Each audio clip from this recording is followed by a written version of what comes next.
धैर्य। यह बहुत छोटा सा शब्द है, लेकिन इसके पीछे एक बड़ी शक्ति है। वो लोग जिन्होंने अपने जीवन में सफलता पाई, उनके पीछे इसका एक बड़ा योगदान है, धैर्य। लेकिन ये है क्या?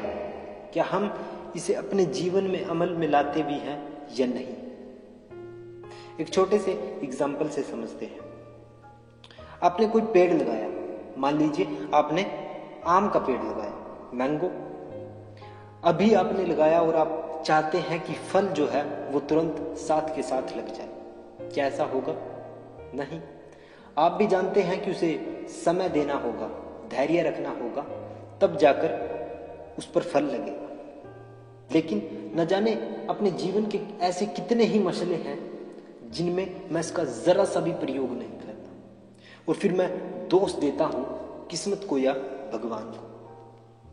और यह सब करने पर भी ईमानदारी से बताइए कि क्या किस्मत को दोष देना ठीक होगा? तब जवाब होगा नहीं। क्योंकि किसी काम को करने में कितनी मेहनत चाहिए, कितना धैर्य चाहिए, और अगर आपने ईमानदार रहते हुए उतना प्रयास किया है कि जितना कि उस काम को सफल होने के लिए करना चाहिए, तो यकीन मानिए आपकी मेहनत के हर एक पल की कीमत अदा होगी। लेकिन तब तक के लिए चाहिए तो धैर्य।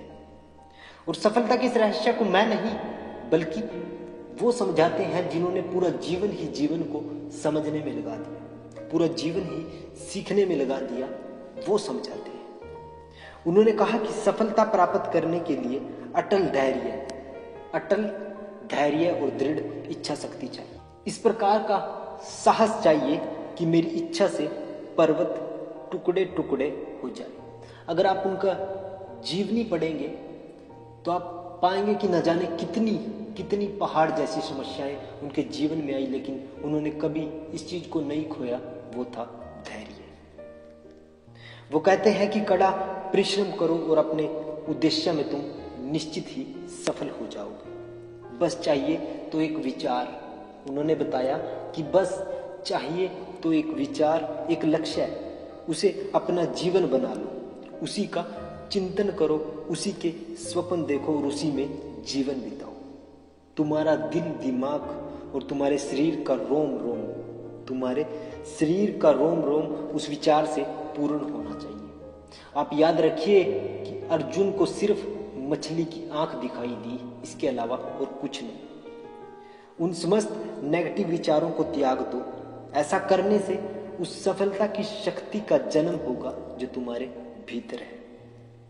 हमें अनंत शक्ति, अनंत उत्साह और अनंत साहस चाहिए तथा अनंत धैर्य चाहिए। केवल तभी कोई महान कार्य संपन्न होगा। जितना बच सकते हो उतना इन नेगेटिव विचारों से बचो। इन्हें दबाने का एकमात्र तरीका है पॉजिटिव विचार। जितनी ज्यादा पॉजिटिव सोच होगी, कार्य भी उतना अधिक उत्तम होगा।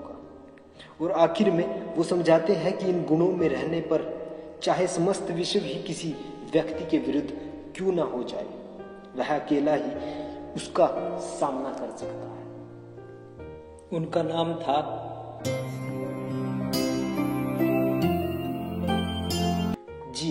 उनका नाम था स्वामी विवेकानंद। मिलते हैं अगली किसी ऐसी ही दूसरी बात के साथ।